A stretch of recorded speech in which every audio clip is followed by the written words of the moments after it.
Hi, this is CitiScape on Citi TV. My name is Apioko. Last week we were talking about social media and body ideals, and we're going to continue that conversation. We still have a lot of ground to cover. I'm here with a lovely lady who you'll see very soon. So let's begin.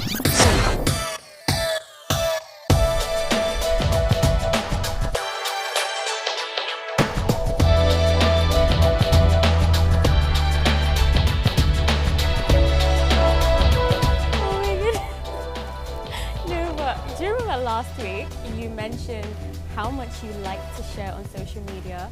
You know, I've been the biggest hermit for the longest time, and I only just started sharing on social media. It was like digging you out of a hole. Yeah, I was in a very deep hermit hole, but it's only because I feel that when I have good news or bad news, I don't pick up the phone and call over 700 people and share with them. So I like to live in the real world. Not that you don't, but I think people get so consumed with the whole social media thing. Even if they you know, their boyfriends give them a present, they have their first reaction, not thank you babe. Their first reaction is to take a picture and then put it on social media. And I think it's really healthy to separate the two. Like I was saying, that sometimes when you meet someone outside of social media, they so do not match their social media persona. And I'll tell you a story. So I met this girl who had just started this YouTube channel. She had just started doing makeup tutorials and all sorts. She was great at it. But I saw her at a party, and no joke, it was literally day and night. Concealer, contour, concealer. Wow. I swear, it was like a zebra. And it's okay for, you know, social media, but when you walk outside the door with that social media makeup on, you best know that you're going out in the sun. Exactly. Exactly, I know. I know, I'm sure I'm guilty of it sometimes, but it was... No, you're not. Your makeup is always on point. Thanks, second image. No, but you do. I know, second image. Always got our backs. Yeah. No, but you do have a very important point. Now, last week, something you also mentioned was about control and how social media gives you a false sense of control. But I like to be in control. I am in control on social media, because I can sort of decide what I put out there and what I don't put. So for example, when I was going to get married, you know, everybody is expecting me to do a save the date. And how was I going to do a save the date on social media? Because people do it. But look at how many followers I have. Look at how many friends I have on Facebook. Save the date Save the date on social media.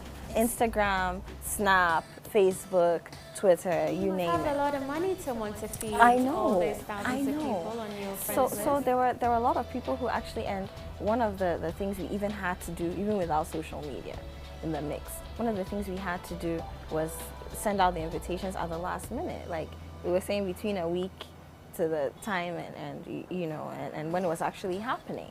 Just because the earlier you get the invitations out, the more people have shared the information by word of mouth, you know. But yeah, I like to share some new makeup that I've discovered on social media. I think it's great to empower other women.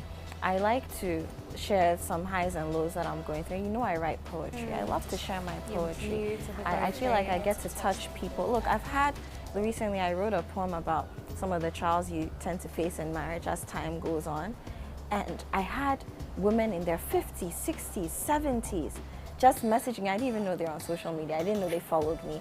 You know, just messaging me, cool grannies, really. Just saying, hey, you know what? You really, really, really captured the soul of marriage, and thank you for doing that. You know, if for nothing at all, you've sort of gingered me into rethinking about the old times and bringing some of that into the present. And there were men too. So I think social media can be a great tool for projecting yourself if you're really projecting yourself. Now, even if you're projecting a different you on social media, or the you you want to be, there's nothing wrong with that either. But it becomes a problem when it begins to rule your everyday life. You know, people are going into depression. You know, I don't know if you know about Bitmojis. Good. Okay, you have seen it.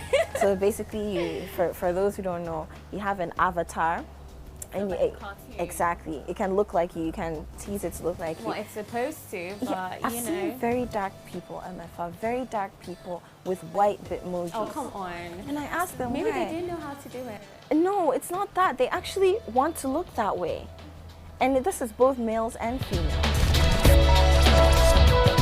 Second Image International admissions in progress. Courses available include hairdressing, beauty therapy and fashion. Call us on 0243 331 999. Evening and weekend classes are also available. Okay, honestly, I've also seen some there's nothing wrong with being curvy, but I've also seen some very curvy people with some very skinny bitmojis. Yes. And yes. I just think, yes. you know, either way, do you, boo, whatever makes you happy.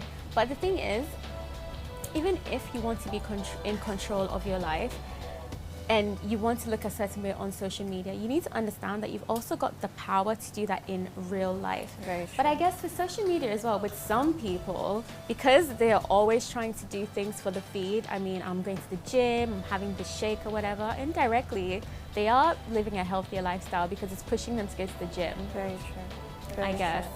Very but true. So I read this article online about how social media sort of, it amplifies eating disorders because, you know, you see all these people with all these shakes and things like that, all these smoothies, they don't eat proper meals. That's all they drink throughout the day, and obviously that's not healthy. And that is very problematic. Ladies and gentlemen, you're still tuned into CitiScape on Citi TV. We're talking about social media and body ideals, picking up off from where we left off last week. And MFA, so what about the people who, okay, I don't even know how to explain it, but lately I've come across a crop of people on social media, right, who are even sort of, okay, so they're borrowing clothes from people, borrowing wigs. What, like bloggers? They're not even bloggers. Oh. It's just basically people who've said to a friend, oh, you know what, you sell clothes, so I want to wear this, I want to try this dress on. Just so they look like they have a lot of clothes. And then in the changing room, they're taking pictures as though they've actually bought the clothes. That is really sad. It is. And don't get me wrong, I mean, it's not the same as, okay, so MFA, you have a boutique or you make clothes, I'm your friend, let me wear them and sort of help you grab some market. No, that's not what I'm talking about. Or you're a blogger and you're trying to give props to You're someone. literally just trying to look really rich on social media. Look really rich, look really bougie. You know, there's a lot of pressure though. There's a lot of pressure. And I follow this girl, Patricia Bright, on YouTube, and she was talking about the differences between real life and life on Instagram or social media. And she raised an important point about all these under 18s or really young people who have all these Louboutins, all these designer bags, and they get boxes and they take a picture, or you know, someone's just bought a pair of Louboutins. Because now the boutiques are so nice, you can't even tell when it's someone's house or someone's shop. Oh, the houses are so nice, you can't tell if it's a boutique. Well, there's that too. You know, so I just feel like we really, as a people, and I'm going to come back home to Ghana, as a people, we need to decide what our value systems are. I think we've lost ourselves along the way. I think that's a general thing when it comes to social media. I don't think it's just here. True, but I want to bring it home. I want to bring it home because Ghana's a microcosm, I feel, of the rest of the world. And so, and since we both live here now, I really want to focus on Ghana. So I want to know, MFA, and I want you to tell us as well, if you're watching this and you're listening, what is going so wrong in our society, with us, in our lives, that we feel like we can't be ourselves on social media, we can't be who we are on social media, and that we have to try so hard to project something that we're not? I think it's, and I really don't want to sound rude, but I think a lot of people copy blindly. I think we fail, number one, we fail to get to know ourselves. We fail to know the importance of self-love, knowing who you are deep down inside, feeling that connection with yourself, loving yourself without everyone else's approval, number one. And then having something like social media amplifying those insecurities of us, not knowing who we are, not knowing what we stand for, seeking approval through likes and views and all sorts. And another article I read was talking about how social media amplifies self-objectification.